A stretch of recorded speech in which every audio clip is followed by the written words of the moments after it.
नमस्कार, मैं हूं आपके साथ आयुषी शर्मा। आज तक 24 न्यूज में आपका स्वागत है। आइए रुक करते हैं आज की ताजा खबरों की। बड़वानी 13 जनवरी। बालिका शिक्षा के क्षेत्र में कार्यरत गैर लाभकारी संस्था एजुकेट गर्ल्स ने इस साल अपने 15 सालों का सफर पूरा किया। इस अवसर पर संस्था ने बड़वानी में स्थापना दिवस समारोह का आयोजन किया। संस्था वर्तमान में मध्य प्रदेश के 4 जिलों में स्कूल से वंचित बालिकाओं की पहचान कर उनके नामांकन, ठहराव, कौशल विकास के स्तर को बढ़ाने में सरकार और समुदाय के साथ मिलकर काम कर रही है। संस्था ने स्थापना दिवस समारोह बेमिसाल 15 साल की थीम पर बड़ी धूमधाम से मनाया। बड़वानी के समारोह में 1000 से भी अधिक टीम बालिकाओं, संस्थाओं के कर्मचारी, सरकारी अधिकारी, डोनर और बोर्ड के सदस्यों ने जिला स्तर पर हिस्सा लिया। समारोह में बालिका शिक्षा के लिए श्रेष्ठ योगदान देने के साथ महत्वपूर्ण भूमिका निभाने वाली टीम बालिकाओं को सम्मानित किया। कार्यक्रम के दौरान विभिन्न लाभार्थियों ने नाट्य और समूह नृत्य के माध्यम से प्रस्तुति देते हुए बालिका शिक्षा के महत्व का संदेश दर्शकों को दिया। संस्था की बड़वानी के डिस्ट्रिक्ट लीड रोहित चतुर्वेदी ने उपस्थित लोगों के प्रति आभार व्यक्त किया। संस्था के साथ जमीनी स्तर पर कार्य करने वाली बड़वानी जिले की टीम बालिका राम राव तरोले ने अपने अनुभव साझा करते हुए कहा, मैं 2018 से एजुकेट गर्ल्स की गतिविधियों से जुड़ा हूं। इसका अनुभव मैंने खुद किया है। संस्था ने जो हमें प्रशिक्षण दिया उसकी वजह से मुझे आत्मविश्वास मिला। कार्यक्रम में मुख्य अतिथि के रूप में बड़वानी जिला कलेक्टर शिवराज सिंह वर्मा ने कहा, सरकार और प्रशासन बालिका शिक्षा के लिए संसाधन उपलब्ध करा देते, लेकिन अकेले सरकार के प्रयास से लक्ष्य हासिल नहीं किया जा सकता। ऐसे में बालिकाओं को शिक्षा से जोड़ने के लिए आप जैसी सामाजिक संस्थाओं से भी हमें मदद मिलती है। मैं एजुकेट गर्ल्स संस्था को कई सालों से जानता हूँ और आपके काम को करीब से देखा है। कार्यक्रम में अतिथि के रूप में उपस्थित बड़वानी पुलिस अधीक्षक दीपक शुक्ला ने कहा, शिक्षा हमारे जीवन का महत्वपूर्ण हिस्सा है। खासतौर पर बालिका शिक्षा का विषय पीछे रह गया है। समाज के कई क्षेत्रों में अभी भी महिलाओं और लड़कियों का प्रतिनिधित्व कम है। आपकी संस्था के सभी स्वयंसेवक बालिकाओं को शिक्षा से जोड़ने का सराहनीय कार्य कर रहे हैं। मैं उम्मीद करता हूं संस्था इसी तरह अपना अच्छा काम जारी रखेगी।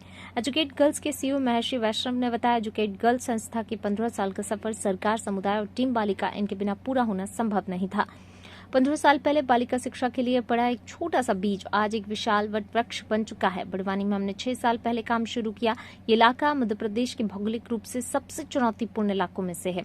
चुनौतियों के बावजूद टीम बालिका, सरकार, डोनर्स की मदद से बालिकाओं को शिक्षा से जोड़ने में सफल रहे। लेकिन अभी हमें और भी काम करना है। बड़वानी जिले ने हमें बालिका शिक्षा के सपने को पूरा करने में अभी तक मजबूत साथ दिया है और उम्मीद करता हूँ आगे भी सिलसिला जारी रहेगा। बड़वानी से शकील मंसूरी के साथ संजय पावनिया की रिपोर्ट।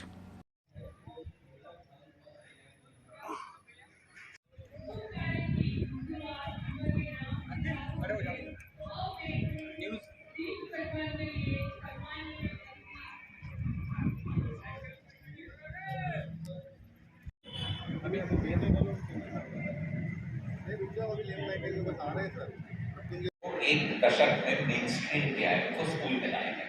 फिर हमारे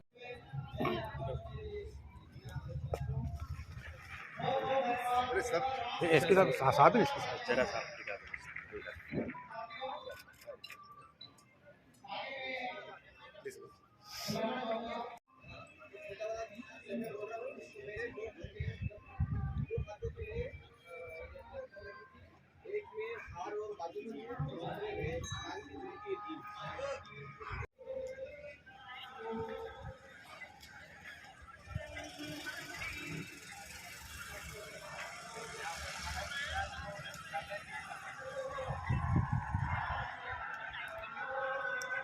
सर, आपका नाम? सर, मेरा नाम महर्षि वैष्णव है और मैं एजुकेट गर्ल्स संस्था में चीफ एग्जीक्यूटिव ऑफिसर के पद पर काम करता हूँ। मुंबई हेड ऑफिस में काम करता हूँ।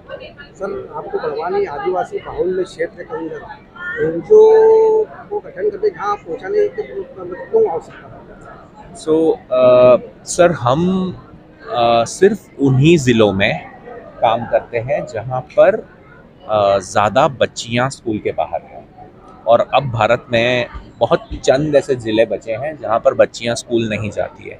वो लार्जली ट्राइबल डिस्ट्रिक्ट्स हैं, राइट। सो हम एमपी में बड़वानी में मौजूद है, झाबुआ में मौजूद है, अलीराजपुर में मौजूद है, खंडवा में मौजूद है, सीधी, सिंगरौली, शेडोल, ये सारे जो भी एजुकेशनली बैकवर्ड डिस्ट्रिक्ट्स हम जिन्हें कहते हैं, जहाँ पर ट्राइबल पॉपुलेशन ज़्यादा है, वहीं पर हम काम करते हैं। हम और कहीं नहीं काम करते। हम अर्बन एरियाज़ में काम नहीं करते, हम सिर्फ रूरल एरियाज़ में काम करते हैं। अच्छा, बड़वानी में ये एनजीओ कब से संचालित हो रहा है? सर, अभी हमारा ये ये 22-23 जो है वो हमारा छठा साल है। छोटा सा है। हाँ तो जी। जो प्रथम दिनांक से जो एनजीओ का गठन हुआ था बड़वानी में, हाँ जी। से आज दिनांक तक आपने जो उसमें प्रयास प्रगति पाई गई और उसके अंदर और प्रयास में क्या आवश्यकता, क्या कमियां पाई गई, उसमें सुधार की आवश्यकता है?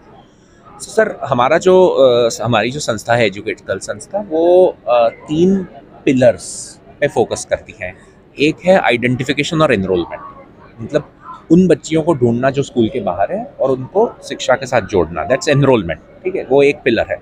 दूसरा पिलर है रिटेंशन, नामांकन के बाद क्या होता है उनके साथ। जैसे कलेक्टर साहब ने भी कहा कि बच्चियां रेगुलर नहीं है स्कूल में, तो उन्हें रेगुलर करने में हम किस तरह से कंट्रीब्यूट कर सकते हैं। उनका रिटेंशन, साल दर साल उनका स्कूल में ठहराव इम्प्रूव करना, उस पर भी हम फोकस करते हैं। और तीसरी कड़ी है लर्निंग, जहाँ पर हम सरकार के करिकुलम के साथ साथ एक रेमीडियल सप्लीमेंट्री करिकुलम जो सिर्फ हिंदी, इंग्लिश और गणित, हिंदी, अंग्रेजी और गणित में फाउंडेशनल स्किल्स जिसे हम कहते हैं, उस पर फोकस करता है। तो बरवानी में अब 6 साल में हमने सरकार के साथ मिलके, कम्युनिटी के साथ मिलके, हम अकेले कुछ नहीं कर सकते हैं, मुझे ये पहले ही बता रहे हैं, एनरोलमेंट, रिटेंशन, लर्निंग में।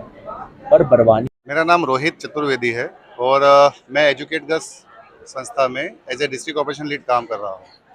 तो संस्था एजुकेट गर्ल्स जो है बड़वानी में विगत 6 सालों से काम कर रही है। काम की शुरुआत इस प्रकार से हुई थी कि हम लोग सबसे पहले गांव में सर्वे किया। चूँकि हमारा ज़िला, हम ट्राइबल ज़िले में रहते हैं, तो हमारे ज़िले में बहुत ज़्यादा मतलब जो शिक्षा का परसेंट है वो बहुत कम है, उसमें से बालिका शिक्षा का बहुत कम है। तो उसको लेके हमने काम शुरू किया। काम में हमने जो सर्वे किए थे, सर्वे के बाद में हमने उनका एनरोलमेंट के ऊपर काम किया। उन बच्चियों जो बच्चियां गांव में बकरी चरा रही है, जो बाहर है, उन बच्चियों को स्कूल लाने तक का ब्रिज का काम हमने किया है। इसमें एक महत्वपूर्ण बात यह है कि इसमें हम लोग जो शासकीय अमला है उसी के साथ में हम मिलके काम करते हैं। सर, इसमें कुछ बालिकाएं या वो बालक जो है, जैसे मेडिकल वेस्ट, जो पार्टी के अंदर हमने एक समाचार पब्लिश था, मेडिकल वेस्ट ढूंढ रहे थे बालक आदिवासी बालक और कुछ बच्चे जो अशिक्षित, अभी भी शिक्षा से वंचित है, तो उनके लिए क्या प्रयास करेंगे सर? जी चिन्हित करेंगे सर उनको आप? जी, मैं आपको बताना चाहूँगा कि जो संस्था की शुरुआत हुई थी वो एक्चुअली ये लिंग असमानता को लेके ही हुई थी, जो इनको हम बोलते हैं जेंडर बायसनेस बोलते हैं।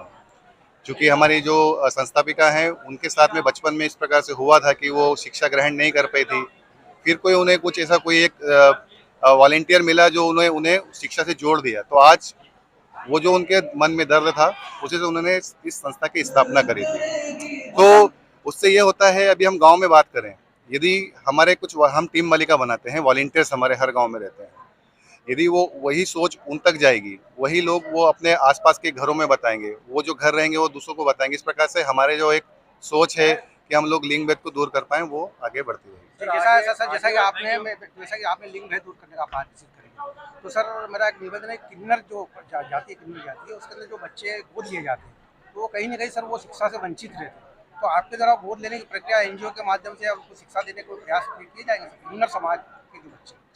हम लोग, मैं फिर से बताता हूँ, हम लोग सर्वे करते हैं। सर्वे में गांव में यदि कोई भी बच्चा आइडेंटिफाई होता है जो ड्रॉप आउट है, हम उसको लेके काम करते हैं। इसमें कोई जातिगत या फिर हम बोल सकते सामाजिक इस प्रकार की कोई चीज़ें नहीं होती हैं। यदि वो बच्चे हमें मिलते हैं तो हमारा जो मुख्य काम है कि हम लोग उनको जो गवर्नमेंट जो सिस्टम है उसके साथ में उनको जुड़वा दें। नहीं, पर सर मेरा एक निवेदन है, किन्नर समाज वो बच्चे बोल लेते हैं, वो शिक्षा से वंचित होते हैं, वो बच्चे किन्नर से बोल जाते हैं, तो उनके लिए कोई प्रयास कर रहे कि नहीं कोई शिक्षा के? स्पेसिफिक ऐसे अलग से नहीं है, बट हम लोग सर्वे के दौरान जो हमें बच्चे मिलते हैं उनके लिए काम करते हैं। फिलहाल के लिए इतना ही। चैनल को लाइक, शेयर, सब्सक्राइब जरूर करें। धन्यवाद।